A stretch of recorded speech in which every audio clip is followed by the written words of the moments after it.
विद्यार्थियों, कैसे हो?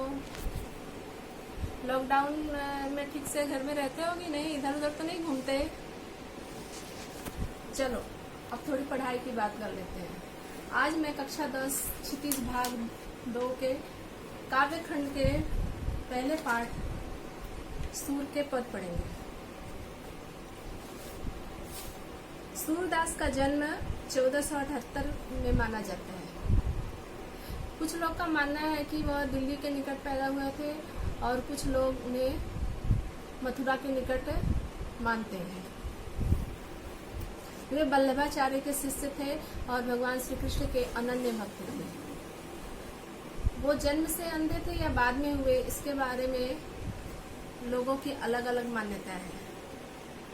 कुछ लोग का मानना है कि वो जन्म से अंधे थे और कुछ लोग ऐसा मानते हैं कि भगवान के दर्शन के बाद उन्हें दुनिया में कुछ देखने की इच्छा नहीं थी, इसलिए वो भगवान से बोले कि मेरी आंखें ले लो। जो भी हो, लेकिन वो भगवान के अनन्य भक्त थे, ये बात सही है। जब भगवान श्री कृष्ण गोकुल से मथुरा चले गए और राजनीति के काम काज में फंसकर रह गए और वापस गोकुल नहीं गए, गोपियां उनकी राह देख रही थी, तो वो खुद तो नहीं गए, लेकिन अपनी जगह पे उन्होंने उद्धव को अपना योग संदेश लेकर भेजा। उसी का वर्णन यहाँ पर किया गया है।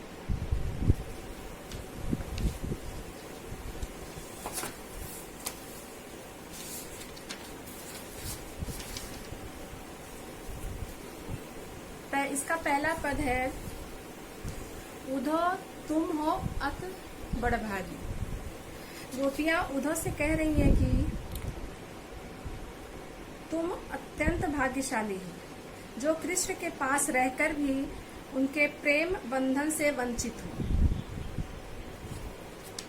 लगा है ताहिन मन अनुरागी। वह उदाहरण देते हुए कहती है कि तुम कमल के पत्ते की तरह हो। जैसे कमल का पत्ता पानी में रहते हुए भी उसमें डूबता नहीं है। पूरैन ज्यों जल आंग तेल की गागरी बूंद न ताको लागी। दूसरा उदाहरण दे रही हैं कि जिस प्रकार मटके में पानी भरने के कारण उसे पानी में डुबोते हैं, लेकिन वह जो है पानी में फिसल जाता है, डूबता नहीं है, इसी प्रकार तुम कृष्ण के पास रहते हुए भी उनके प्रेम से अनछुए हो। प्रीति नदी में पाऊ न बोरी दृष्टि न रूप परागी।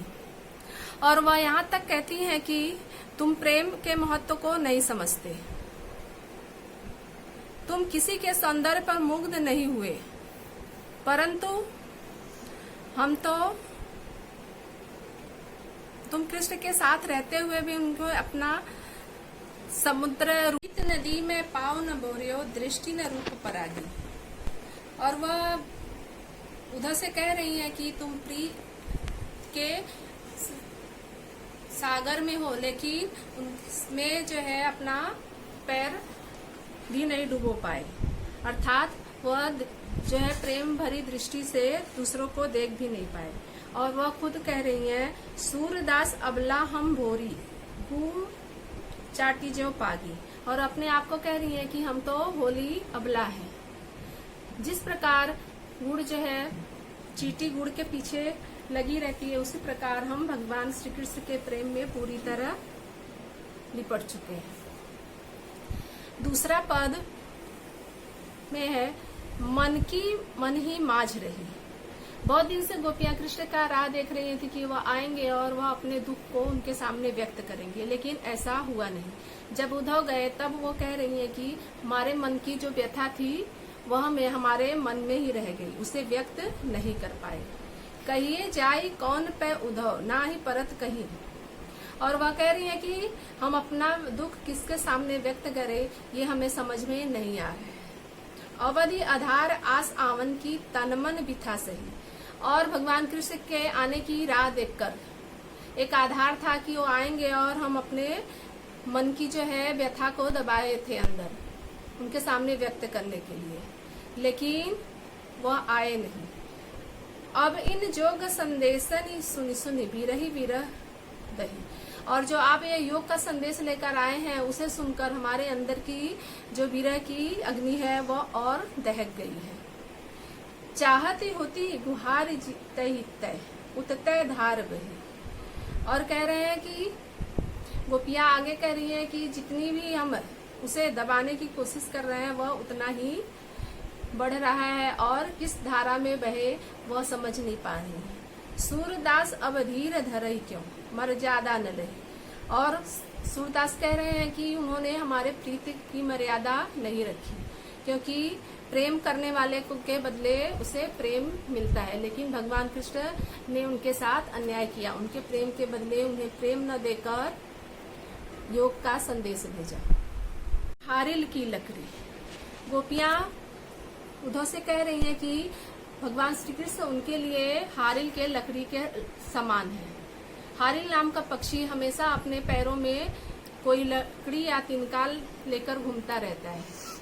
उसी प्रकार भगवान श्री कृष्ण भी उनके लिए हारिल के लकड़ी के समान है। मन कर्म वचन नंद नंदन उड़ यह दृढ़ करी पकड़ी।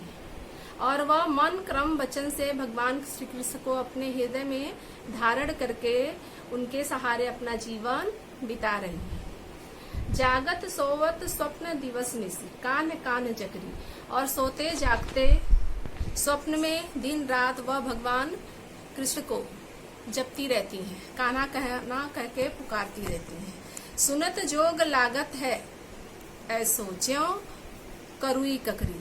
और उनका जो उद्धव का जो योग संदेश है वह उनको कड़वी ककड़ी के समान लगता है, मतलब उन्हें जरा भी पसंद नहीं आता। सुरतो व्याधि हमको ले आए देख सुनी न करी। और क्या कह रहे हैं कि वह जो योग का संदेश है वह उन्हें बीमारी के समान लग रहा है, जिसके बारे में वह सुनना भी पसंद नहीं कर रही है। यह तो सुर तिनई ले सौंप जिनके मन चकरी। और वह उधर को यह कह रही है कि ये जो आप योग का संदेश लाए हैं वो हमारे लिए नहीं है। क्यों नहीं है? क्योंकि उनके मन में वचन कर्म में भगवान श्री कृष्ण ही बसे हैं। ये उनके लिए है जिनका मन चक्री के समान घूमता रहता है। उसे स्थिर करने के लिए उसे योग का यह संदेश देना चाहिए। चौथा पद है हरिहर राजनीति पढ़ी आए। और क्या कह रहे हैं कि भगवान कृष्ण जाकर वहां पर अच्छे से राजनीति सीख गए हैं। समुझी बात कहत मधुकर कह समाचार सब पाए। और यह बातें वह भौरे से कह रही हैं, मतलब भौरे को अपना संदेश सीधे सीधे वह उद्धव से न कहकर भौरे को सुना रही है। एक अति चतुर हुतै पहले ही अब गुण ग्रंथ पढ़ाए। और उधर से वह कह रही है कि तुम पहले से ही बहुत ज्ञानी थे, बहुत चतुर थे, और भगवान कृष्ण से पढ़ लिख कर राजनीति सीख कर और भी चतुर हो गए हो। बड़ी बुद्धि जानी जो उनकी जोग संदेश पठाए। और अपनी बुद्धि का प्रयोग करके तुम ये योग संदेश लेकर यहाँ पर आए हो। उद्धव भले लोग आगे के परहित दौलत धाये। और क्या कह रही है कि उद्धव पहले के लोग बड़े अच्छे थे, बड़े सज्जन थे, वे वही काम करते थे जिसमें लोगों की भलाई हो। अब अपने मन फेर पाई है चलत जो हुतै चुराए।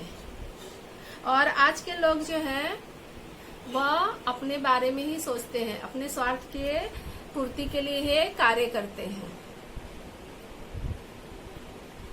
भगवान श्री कृष्ण हमारा हृदय चुरा कर ले गए और उसे वापस करने का नाम नहीं ले रहे हैं।